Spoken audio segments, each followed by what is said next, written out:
Hello, everybody. Welcome, welcome to Deep Dialogues.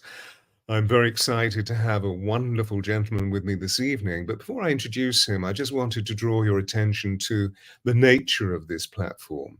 This is about engaging with global soul stewards from all over the world and having a heart-centered conversation about their rich field of expertise based on all of the experiences that they've been through. So, by the very nature of this exchange, this dialogue, we allow the emittance of a series of wonderful soul values or virtues that can help us create a new hierarchy of values to open a brave new world.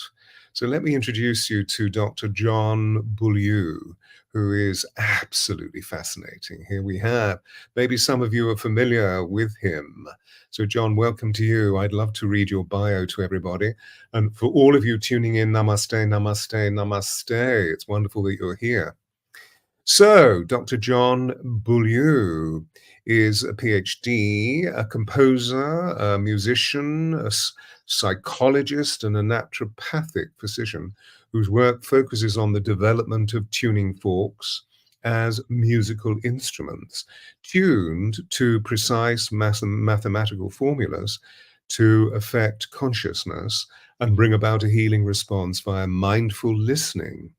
He is the co-founder of BioSonic Enterprises Limited, and it is a company dedicated to tuning the world. In fact, John and I were just talking about the nature of importance hanging around the substance of bringing harmony into the world. So, John, welcome to this platform. It's really good of you to be here with me. Thank you, Stewart. It's a pleasure. I'm excited about doing this. So Bless you. Bless. John, where did your fascination in sound begin? Because it seems that with your early description in your bio that you're a composer. So did it start with fascination with music? I started playing the piano when I was so young. I don't even remember when I started. And I trained in classical music. I used to give classical concerts. I used to have 2.5 hours of classical music to play on stage, memorize. But then when I was 20, I was in college. We took a trip to a psychiatric hospital, and I fell in love with the healing arts and working with psychiatric patients. So I began, at that point, I said I'm a hybrid. I'm a composer and a musician, and I'm a healing artist. And I began putting them together. And that's what I've done all these years. I've been constantly working to knit together the healing artist and myself, and a composer and myself, a musician. Yeah. And do you get much, I mean, you're a very busy man, so do you have much time where you can actually practice at the piano or indeed get ready for, are you still working as a performer? No, I never was a touring performer. I was always just composing music that people would play. And although I did do, classical concerts, to find out that's not what I wanted to do. It wasn't my calling is working with patients and people and bringing sound to them. And my calling is also the creative arts. So, and when it comes to music, I do very modern music. I studied with John Cage and I came to New York City. So even though I have a classical background, I have a very modern understanding and practice of what I do with music. If anybody comes to my discography, it's filled with sound healing and all kinds of crazy stuff and classical improvisation. I like all sound. I like all music. So I'm very, very wide in my taste, so to speak. Mm. And of course, as we know, John Cage and Hans Werner Henze were very fascinated during the 60s and the 70s with the whole substance of sound working on harmonic principles. So how were you then drawn into using sound within the psychiatric field? Where did that take you? Well, at first did it in my residency. There was no music therapy where I did in Indiana, where I did my residency, and I introduced it. Didn't know what I was doing. I just introduced music to the patients and began to develop things. When I got to New York City, I was working at Bellevue Psychiatric Hospital for New York University, and they gave me a laboratory, And in the lavatory, interestingly enough, was a room that had been put there in the 1950s by the CIA, probably for interrogation experiments with LSD, but I don't know. No one would admit to it. But no one really, it was an anechoic chamber. It was totally meant to be a deprivation chamber in a way, but it meant no external sound could you hear, and very dark, completely dark. And I knew about it from John Cage, who had been in one at Massachusetts Institute of Technology. So I knew what to do, and I basically began going inside of this room and meditating and listening to the sounds in my body. I was very interested in my physiological state and who I was in complete silence and darkness. And then I kept a phenomenological journal, because I'm a researcher, about what was happening. And then one day I got in an argument with a woman in a subway toll booth in New York City. And I got back up to the chamber and I sat down, and my nervous system is very high pitched sound. It sounds like crickets. And I got used to it, and I would play with mantras and see what happened. I would breathe and hum and tune in. And this day I got back in, and my nervous system was like a chalk going over a chalkboard. And I was just in shock that, first of all, what shocked me was I wouldn't have known it had I not had the baseline to know it, how much that affected me in my body. And secondly, that one of those magic moments, you might call it a download, or the angels came to see me, something. And my background was music anyway. I understood intervals, and I studied with a composer named Ioannis Xenakis, so I knew Greek music intervals. And all of a sudden I got to tune myself. I just said, God, I'm out of tune. I got to do something. And it's one of those magic moments. So I ran downstairs. It's New York City. There's a music store right down there. And I went in and bought 2 tuning forks, which really I knew what to get. It's like a C and a G. They look like this. And I ran back up. I tapped them on my knees and I brought them to my ears. And immediately, I mean, literally instantaneously, I go from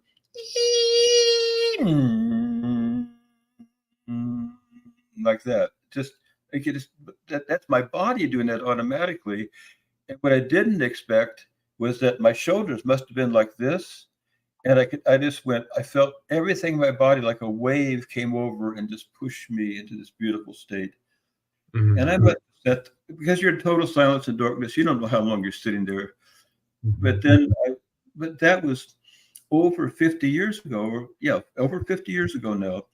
And I'm still figuring it out. The downloads are still coming. Just I wrote a book called Human Tuning. But it's all about that one thing, with one simple thing, like 2 tuning forks, and everything begins to open up.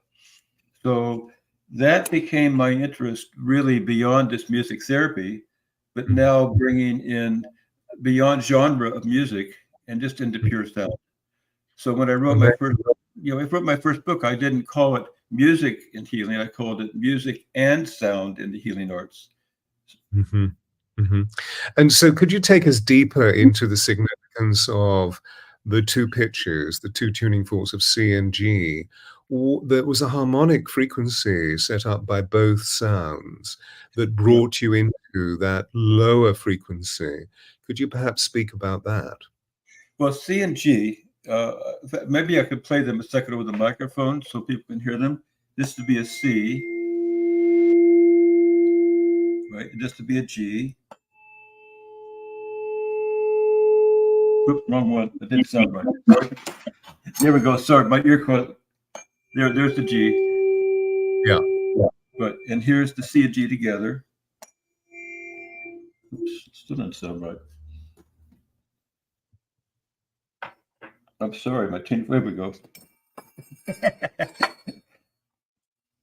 Sorry, everything got mixed up here. There we go. Right, so I'm sitting like this. And the C and the G. And fortunately, Ioannis Xenakis was a Greek composer who I studied with. He was a mathematical composer, so I knew the mathematics of the C and the G and the harmonic. Because actually the G if you tap this tuning fork, and everybody thinks it's one sound, but it's over 50 sounds in this tuning fork, because I helped design them to get the overtones to ring.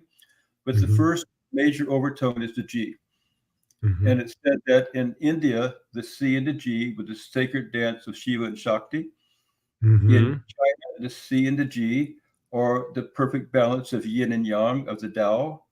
In other words, it's been around a long time, for thousands of years. Nothing new, except for all of a sudden, and Pythagoras, of course, was very much into the C and G. He said he would play it, and people would be angry and yelling, and they'd immediately stop, and things like that, which I also have experiences with too.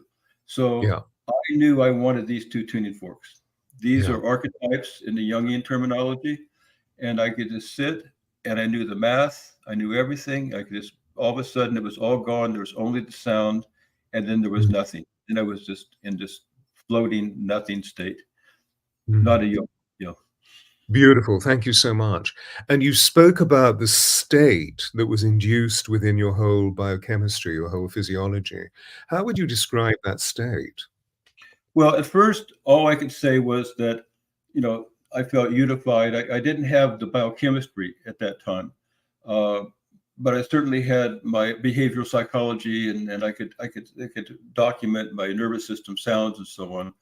But later, after 911, a group of investors approached me to do a project with biochemistry and herbs and sound. I got to integrate sound.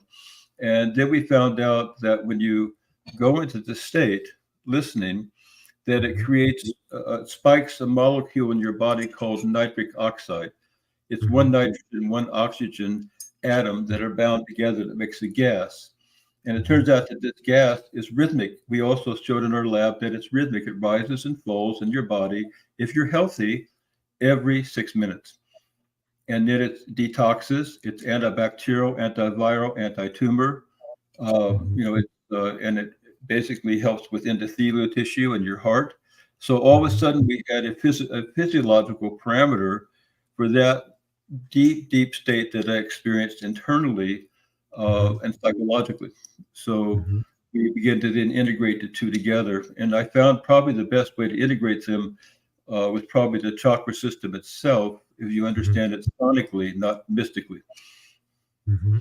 And in terms of your feeling capacity, it gave you a particular state that brought in a quality of harmony. How would you describe that? I say harmony just means my relationship with. In other words, harmony in music is not the same thing as harmony in life, meaning that if I'm relating with something, I can relate with a car horn harmoniously. It could be harmonious for me, but it may not for the next person. So therefore, this becomes probably the simplest level of harmony between two tuning forks that you could possibly have. It's the archetype of creation in many ways. But also this sense of harmony can be expanded out to everything in the universe. But the very thing that you're not harmonious with is what interests me the most, because you want to gain harmony with it. So people come to me for sessions as a doctor, they're saying, I'm having this psychological problem. They're not harmonious. So what they're thinking is not to get rid. I used to tell people, if you came in and you have a problem that somebody thinks you're an idiot or something like that, you can't stand it. When you leave the sessions with me, probably people will still call you an idiot, but the difference will be that you have a harmonious relationship with being called an idiot, whereas before you didn't. So you can't use it to avoid the challenges of life, only to make yourself integrate with them. Okay, so one of the major experiences that I try to elicit in the people that I work with, whether I'm working creatively or within the healing context, is how they can actually remember positive feeling states. So that's why I was asking you about the state, because you've given us a beautiful exposition on the whole substance of the science of it. So as you and I both know, that means that you're standing on the outside of you and measuring it from quantitative principles. What I was really asking is, what was the qualitative for you? Yeah, great. Yeah, I call it the quantitative and the qualitative also. And the quantitative is the most important, because I want everybody to take these and once a day for 1 minute, just go into them. In other words, you have to train your nervous system to, no matter what you come across in life, you know how to get back to here. In other words, but the only way you know that is through daily practice. There's no magic. There's no anything like that. It's like you meditate. The research on meditation is off the chart. So if I come against something that all of a sudden I feel myself go like this, I'm aware. In the beginning, I was not even aware that I was wound up. Right. But why was that so? Because I didn't have I didn't have the internal qualitative state inside of myself to know. Okay, what about the qualitative? Because you supersede that with the priority of quantitative. This is the science of the intellectual mind organizing chaos. But inside you were experiencing something. That's what I'm interested in. So that we get a biofeedback where both are balanced. That's what what we're all seeking is joy. What we're all seeking is well-being. What we're all seeking is a way of feeling loved. And what we're all seeking is a form of balance that brings. I mean, I could go on and on and on. What I'm tuning into is that feeling is the language of the soul. And so your soul was feeling out of sorts. And through the quantitative, you were able to bring yourself back into the qualitative. And, these feeling states are really powerful within us if we remember what they feel like. The difficulty is that many of us are just so educated, socialized, and conditioned into the intellect that we forget. So one of the important things that I'm preoccupied with at this time of great change is that we're losing a feeling literacy, that we have quantitative words, but we're losing the poetry of the soul. So I try to re-evoke that in people. So that's why I was asking about what were you feeling inside? So this wonder that you've discovered over the years and all of the extrapolations thereof, because it's obviously a vast field of interest and of inquiry and of expertise for you. At the moment, are you finding that there are particular people coming forth with similar problems or similar states of infrequency or disharmony? Well, constantly. I mean, that's the nature of living. I think that's forever. It's been going on for thousands of years. But in our modern times, we have our own unique version of it. Right? In other words, stress. You and I, before we came on to air, we were talking about the disharmony that is in the world, which is particularly acute at this time. And the challenge is that most people are seeing it with fear and disillusionment and a lack of hope. And so what I'm interested in is steering our listeners towards a way of being able to develop a hierarchy of values and experiences that they can actually self-tune their own beings. So that's what I'm really tuning into. All we have to do is to look into the world and see the chaos that's there, which is different from how it was 20 years ago. But also, I would the quantitative and the qualitative are like a teeter-totter, like this. But if you get too far into the feeling, it's out of balance. Too far into the quantitative, it's out of balance. This was the center of that teeter-totter is the fulcrum. That's where it's at. But that's why I have the quantitative and the qualitative together. They both have equal value for me.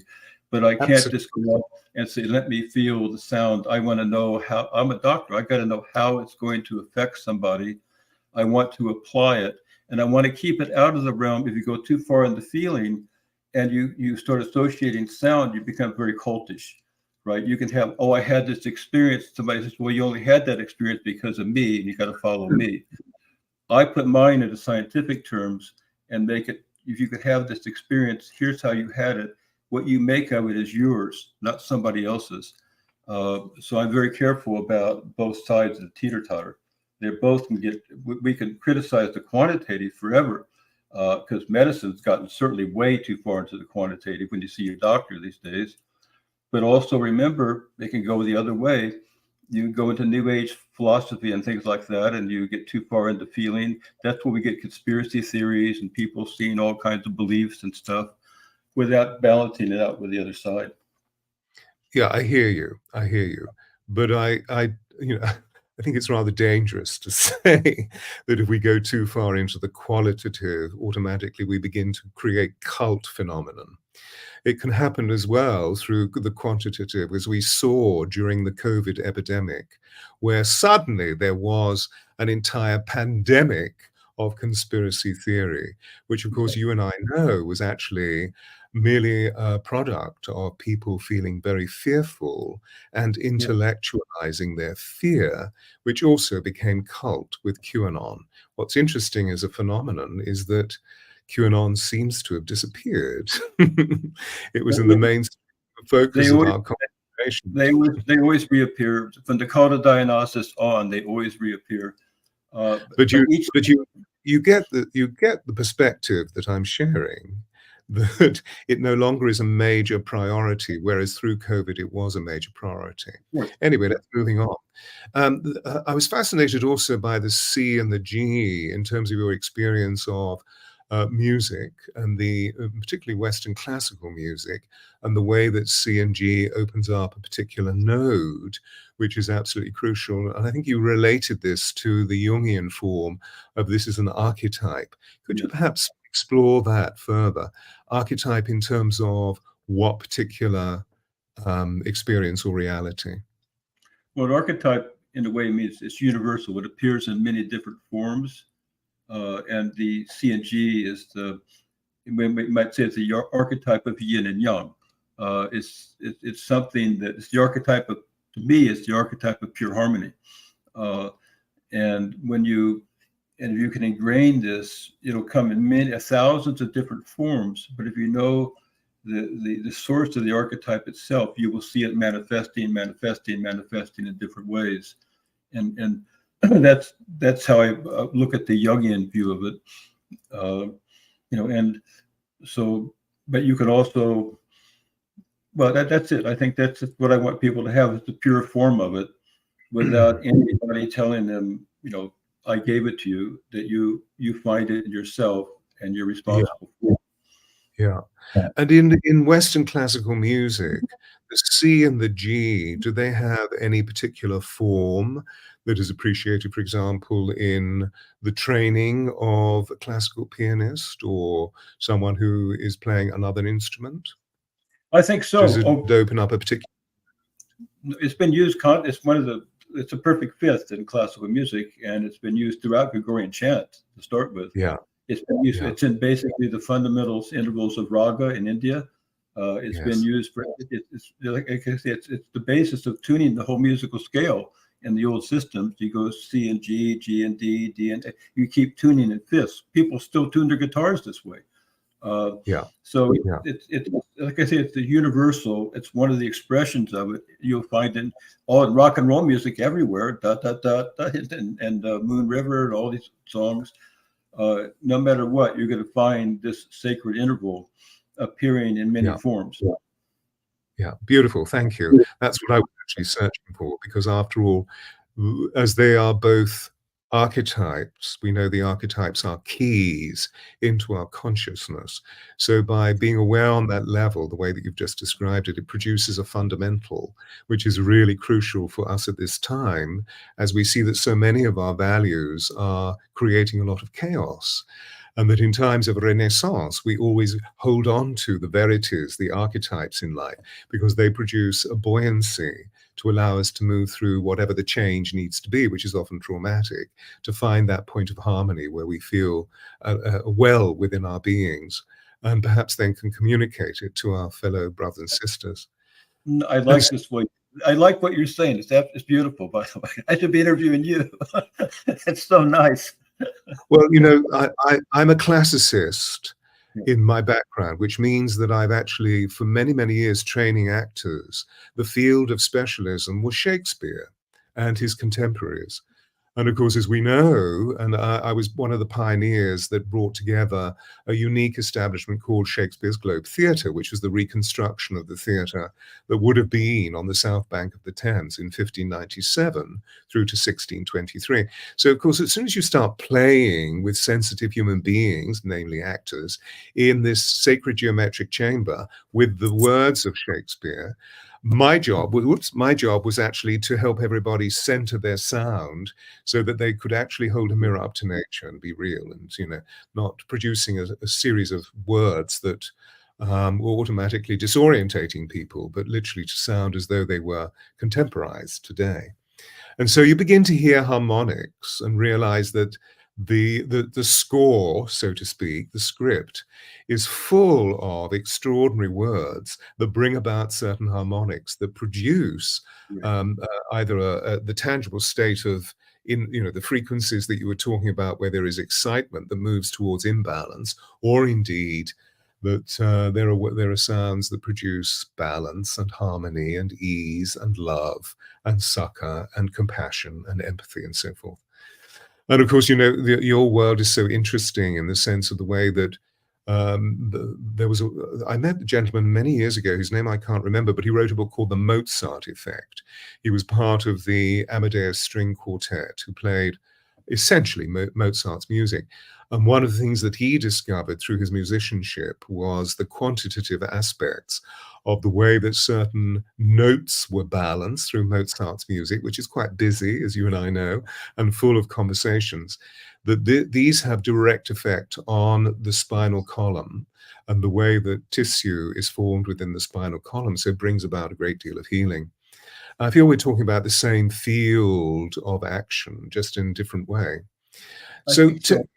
And I believe yeah, in order out of chaos. yeah, For every system to move into a hierarchical level of functioning, it must first pass through chaos and then yes, completely reorganize itself. And that's why throughout history, we've gone through times of greater chaos and lesser chaos. And there are always people that show up that help us through those times. That's what I hope that we are. Right? yes, yes. And so, with that in mind, are there any particular advantages within your field of expertise that you would like to offer our audience as self-regulatory, self-healing, self-balancing techniques with sound? They may not have tuning forks, they may do, but are there any specific elements that you would like to introduce?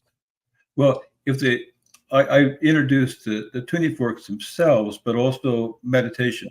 I think whether it's everyone should learn to meditate at least once a day for 5 minutes. The research out of Harvard now on doing that is just amazing. If you need it in the modern times. I've meditated every day of my life since I was 18 years old, nonstop, usually 15 minutes to a half hour. I've never missed, because what I find is that it's not so much what it brings you that stillness inside, but you don't expect. When I meditate, I've meditated through all kinds of chaos in my life, all kinds of problems. I've meditated through loss of my parents. In other words, no matter what, I meditate and I find a stillness, because there you harmonize with it. So it's like there's a book in psychiatry that says, "I never promised you a rose garden." And I think it's very accurate. But I can promise you, if you have the stillness inside and the harmony in your heart, then when these other things happen, you'll be able to adapt to them much quicker. And so that's what, in a way, the tuning forks are part of many systems to do that. And I'm not interested in selling them as much as I'm interested in that you have this available. So therefore, they're for free. I have them all recorded. Anyone who doesn't have them can go and get the recordings and download them, have them on your iPhone anywhere you want. But the bottom line is, it's so simple. If you listen to the recording or whatever, you can tap them on your knees and you can hear this. And you just hold them like this. And if you want, you can hum.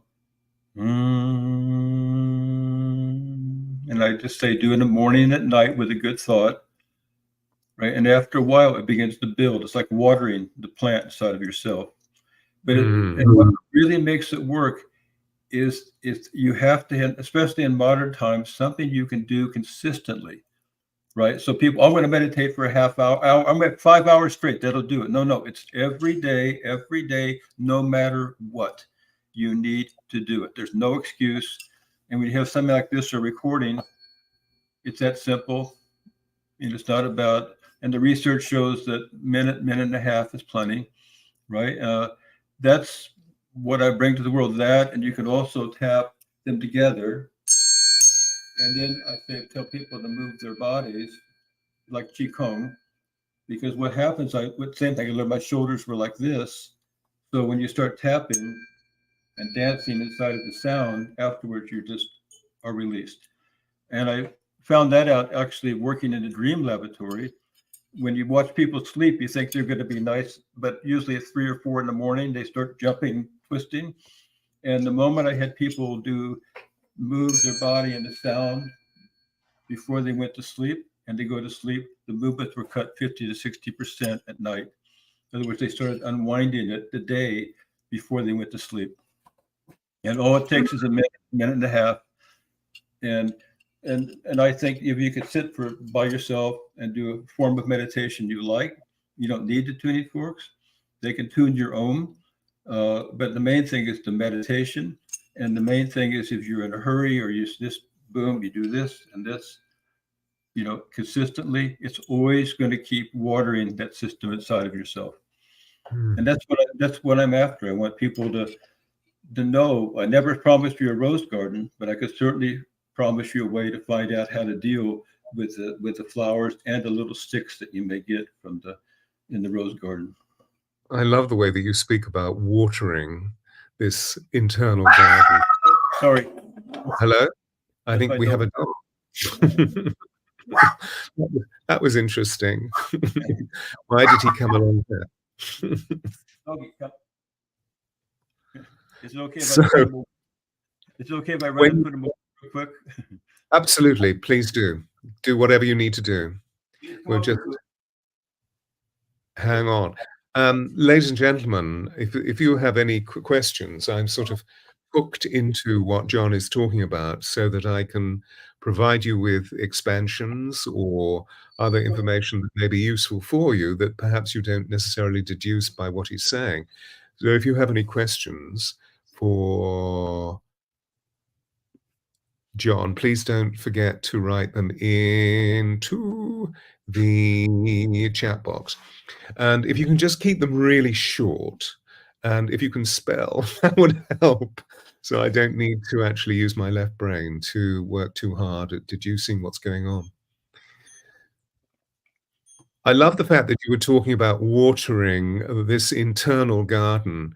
And of course, as we know, water is one of the great sonic environments that we have on our planet and is so keenly associated with our internal emotional balance. Have you used the tuning forks near water or in water? Yes, they'll create patterns, and I specifically use them in the body to create patterns in the cerebrospinal fluid, the ventricular system of the brain. It's one of my expertises. It's on the cranium and the ventricles of the brain and cerebrospinal fluid. Very much in the Steiner philosophy that you create, because the cerebrospinal fluid, as it goes through what we call like an udder, like a filter called the chyroid plexus. The moment it comes into the ventricles of your brain, it's pure. It filters out everything, and for a moment, you have absolutely pure water. And so I'm very interested in, as the sound comes in through the ears or through your skin hears better than your ears. It goes through the nervous system directly to the thalamus in your brain. That thalamus we thought was a relay station to the prefrontal lobes, memories, thoughts, associations. But it doesn't happen right away. There's a delay. And you can imagine that the thalamus is like headphones on your ventricular system. And it's You're mentioning something associated with sound, but I'm not hearing the word clearly. The sound. And the sound now is coming through the nervous system, but also through your skin. Yes. Right? And it's going directly to the center of your brain, an area in the limbic system called the thalamus. Right. And the thalamus, you can imagine, is like headphones that you put on your ears, except for now in the middle would be water. Right. And that once it hits that water, we call it cymatics. It creates a beautiful geometric design in the water. Right. But also it goes from there to the prefrontal lobe, and it could bring it back another design. So we want to interrupt that looping pattern and then introduce a pure frequency. That's what we're doing. Mhm. And that frequency then will go right down through the center of the spine to the sacrum and so on, and the Shushama channel. Mhm. That So I love this concept of structured water, memorized water, and so on. Mhm. And so I write about that a lot. I like it so much. Mm. Mhm. Mhm. I must read what you've said about it. And we were talking earlier also about the significance of the heart, the anahata, and you know the power of the heart. And of course, we know that the study through heart math, or the studies through heart math, have actually revealed some very fascinating Oh, substances about you know the heart has an energy field 5,000 times greater than the human brain. And so perhaps you could reveal what effects you feel the tuning fork harmonies have on the heart. well, I think again the heart. I'm looking at also what we call the vagus nerve. It runs Mhm. from the center of the brain all the way down to your gut. It connects your head, your heart, and your gut. Mhm. And the vibrations have this unique ability to tune the vagus nerve. We actually There's a whole medical procedure for doing this, where you make an implant tuner, right? I just do it the old-fashioned way. And so when you go into the sound, we would say the quantitative is your head, right? Your intuition is your gut, but the qualitative really is your heart, right? That's Mhm. what I call heart-centered sound. But when the head is correct, the gut is correct, what's left is this beautiful fulcrum at the heart. And Mhm. so when you're meditating and you just go, like when I was in the anechoic chamber, I just felt I went through a vortex in my heart. Mhm. And but then the heart has to do with one's values in life. Mhm. Uh, I just wrote the last book I wrote was called Sound Healing and Values Visualization. It's the Mhm. science of expressing your values and acting on them. So when you Mhm. act on your own values in life with your heart, you still have to figure out how to balance your head and your gut. But when they're Mhm. all coming together, that would be what I call heart-centered healing. You know, Mhm. you're serving the world and you're serving yourself, and you're not varying from what it is that's most important to you. Because Mhm. the hardest thing to meet in life is when you're really acting on what your values are, your heart wants, and somebody tells you it's no good, or they don't like it, right? So it's facing that criticism that hurts more than anything in the world. And then if you retreat from it, you just do nothing but get depressed. Mhm. Mhm. And so could you perhaps illustrate what you mean by heart values? Heart values are, this is like healing. It's a heart value. I want to be of service to others. Heart values are, I want to do something for other people around me. I want to give something back. I want to give. I want to do something that's going to support not only myself, but everybody around me. I think the highest aspect that in all spiritual traditions is service. We want to do service to the other, for the others. In order to achieve To achieve, yeah, what we're talking what? about. Well, Okay. we're So going to achieve. maybe notice that we haven't talked about love. And presumably that's one of the most choice, most prominent, most salient values that you feel is emitted from the heart. Yeah, but So our love is, purpose yes, is actually a dedication of love.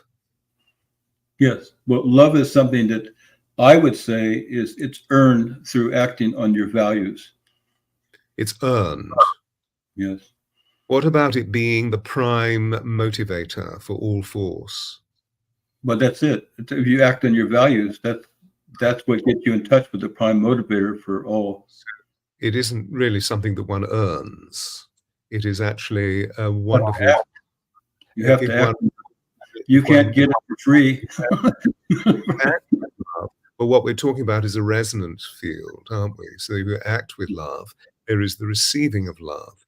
If we act with joy, there is the receiving of joy.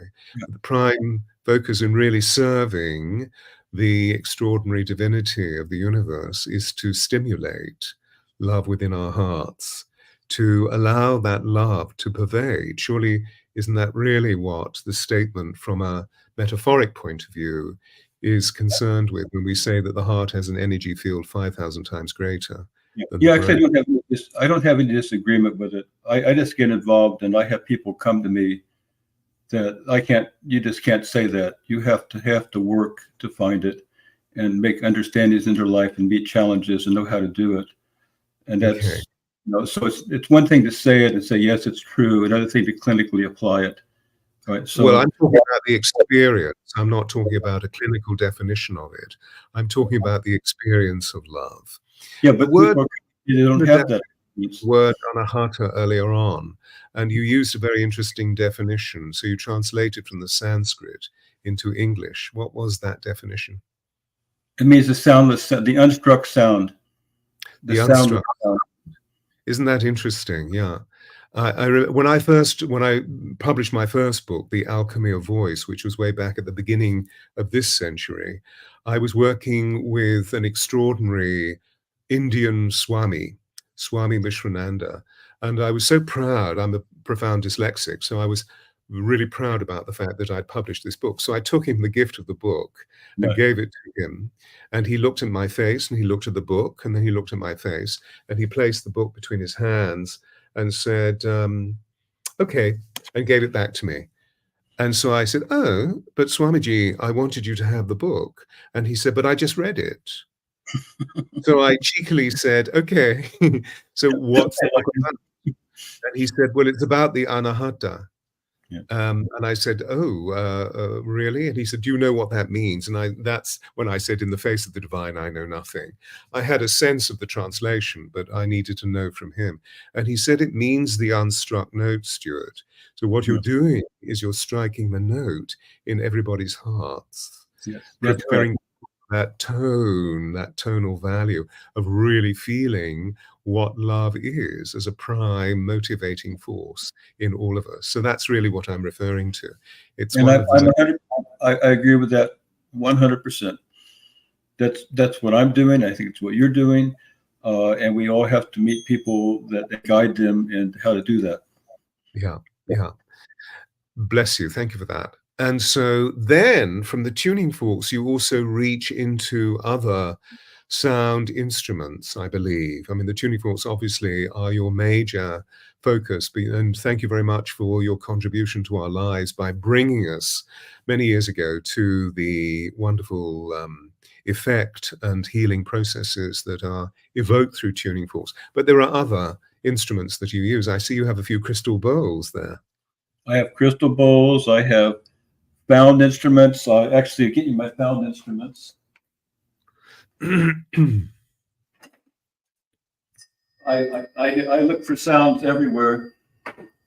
These are two metal pipes that I found at a hardware store on Canal Street, New York City, 48 years ago. You can hear them. I think they'll sound.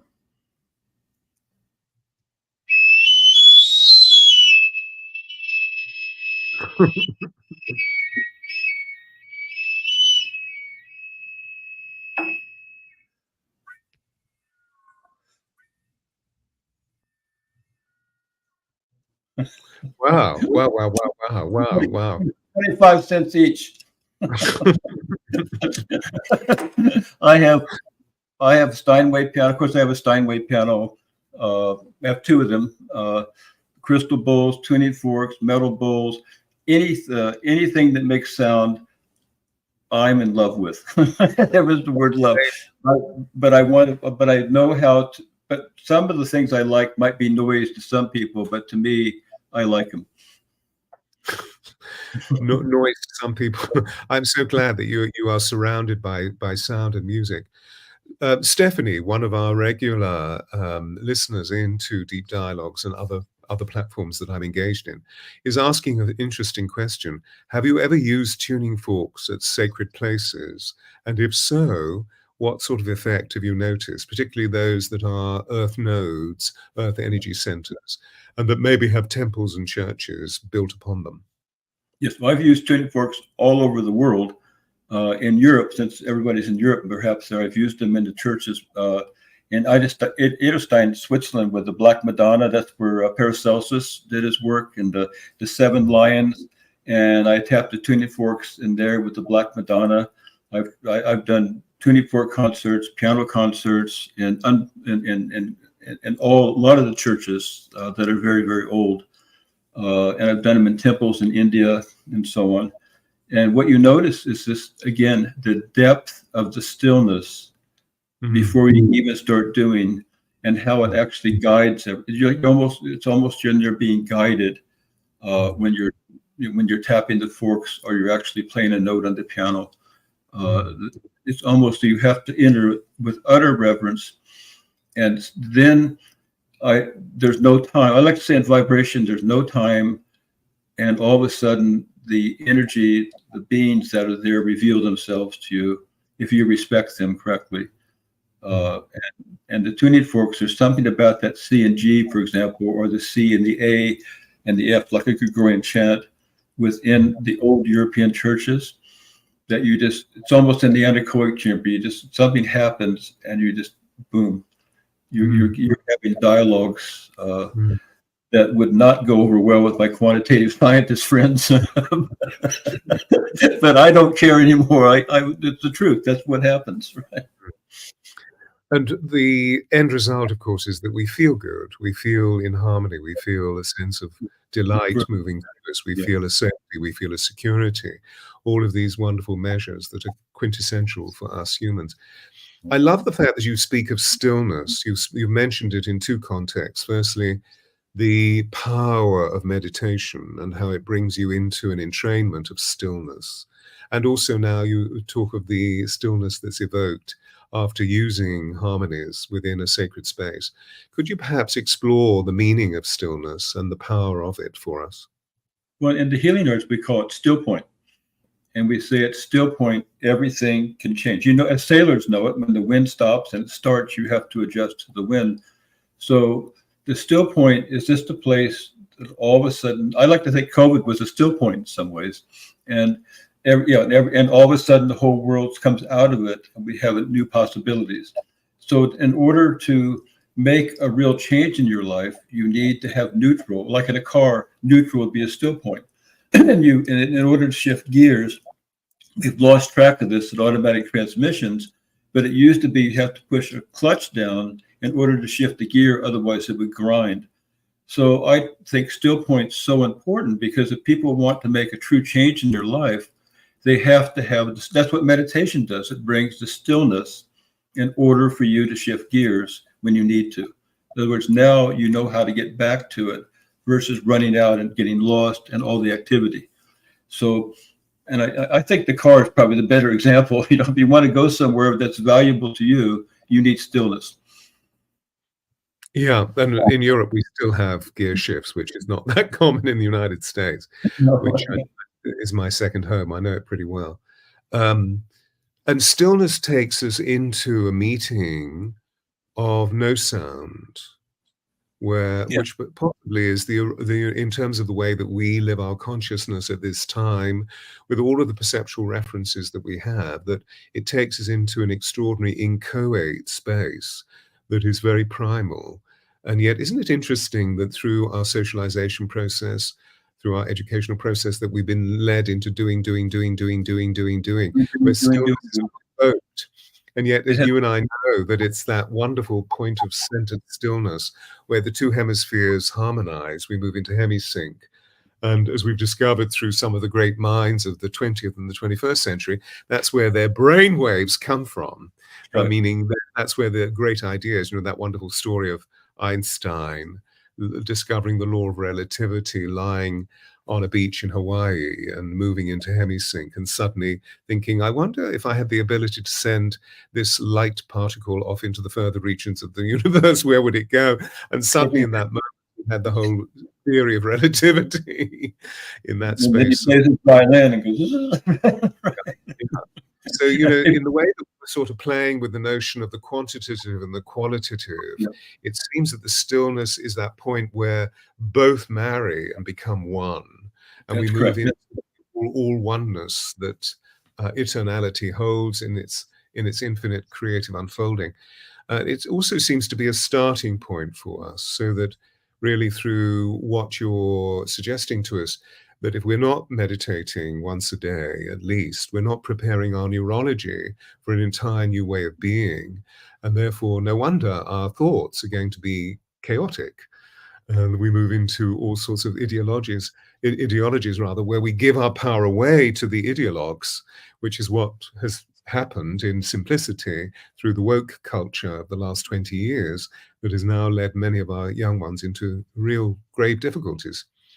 And so this is all very fundamental, and it opens up this huge field of universal intelligence. And how has it changed your life, John, over the years? Well, I always have the stillness with me. It's like, It's what, sorry? just in other words, I've practiced so much meditating and living my life and doing and acting to my values that this Somersault Maugham, the author, calls it the razor's edge, right? And that razor's edge keeps getting finer and finer and finer, and that's in my life. It's something that knocks me out of balance. I know I have the skill set not to sit and run away or I know now how to quicker come back into balance. And that's the goal, I think. We want to come back into balance at light speed would be ideal, right? We're always getting, I'm out of balance. And then we spend 5 years in psychoanalysis going, I'm out of balance, I'm out of balance. Let me drink more, let me drink more. I'm out of balance, boom, I'm back in balance. That would be ideal. That's what we're working towards, all of us.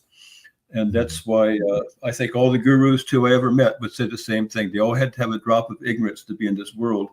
And that's that drop of ignorance. We all go out of balance, and it's our relationship to being out of balance that, if it's correct, brings us back into balance. But if you're out of balance and judge yourself and beat yourself up, it's called depression. If you're out of balance and you go take a deep breath and say, gosh, what have I learned from this? I'm all right. What's going on? Let me be with it harmoniously and learn from it. Boom, you'll come right back into balance. Beautiful, beautiful.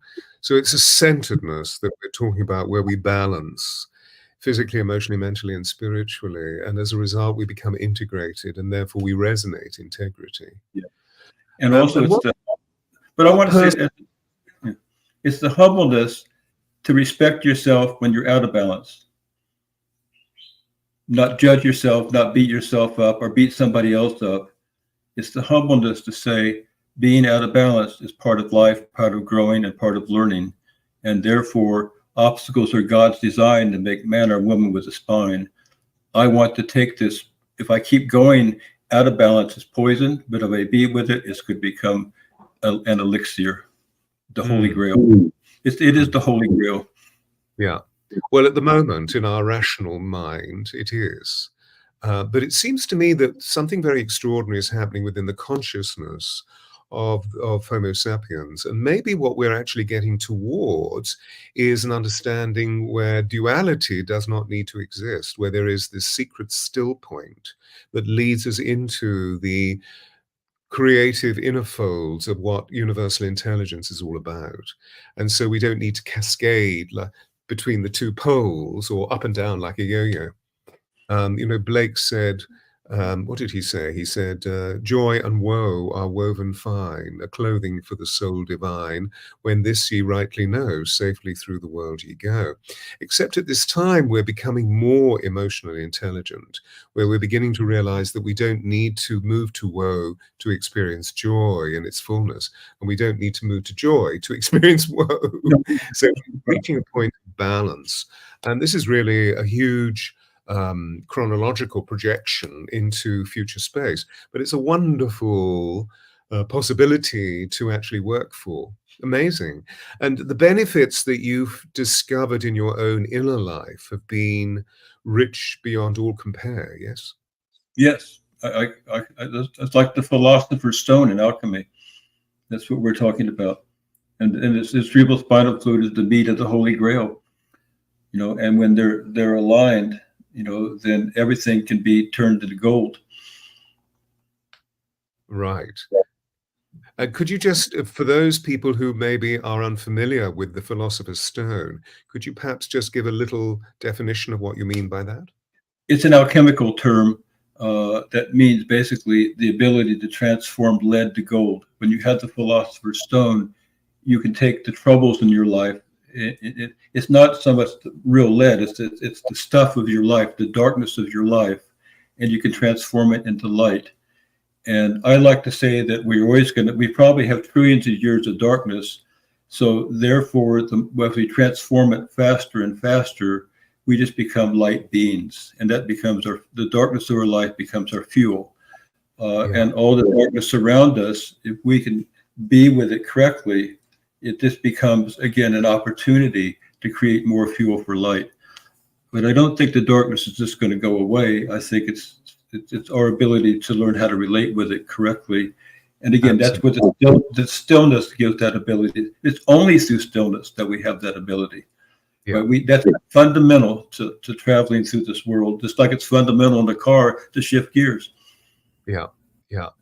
And so we move to a point where reactivity isn't so aggressive or severe, and we begin to respond to the pulsation of what life is all about. This is absolutely wonderful. Thank you so much for sharing all of these thoughts with us. And if there aren't any more questions, ladies and gentlemen, unfortunately, our time has come to a point of cessation. I don't mean our lives, obviously, but in terms of this time, in relation to this deep dialogue. And so on your behalf, ladies and gentlemen, as there are no more questions popping up, I just wanted to say thank you very much to Dr. John BEAULIeu. I was asking Jonathan Goldman earlier, BEAULIeu? And he said, no, BEAULIeu. It's one from somewhere. Wonderful. Thank you so much for sharing your time with us and all of your thoughts and feelings. I hope it's been an enjoyable experience for you. And to all of you, ladies and gentlemen, thank you for coming along.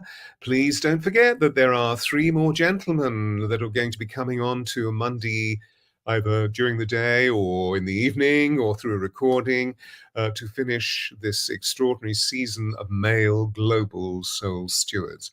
Best of luck to all of you, and namaste, namaste, namaste. Namaste. Bless you, John. Thank you. If you wouldn't mind just staying where you are for a moment while we close down. Thank you, Ryan.